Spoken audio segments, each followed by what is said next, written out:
So one of the important things to realize with this problem is that there is no x squared term, and so you're going to ultimately be looking to make 0x squared in your answer.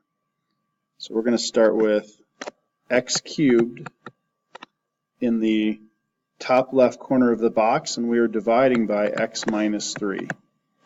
So the only way I can get x cubed is to multiply x squared times x. Multiplying around, I have negative 3x squared, and here's where this piece becomes so important. I'm searching for 0x squared, so I have to add 3x squared to make that 0x squared. When I do, 3x times x gives me 3x squared, making this negative 9x squared. I'm searching for positive 2, so this must be plus 11x.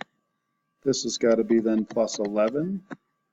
This has got to be negative 33, and I'm searching for negative 1.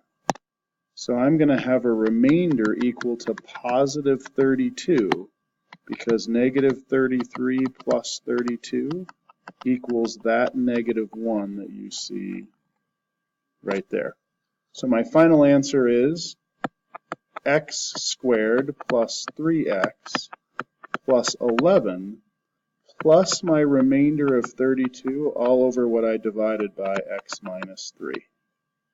Answer should be then D.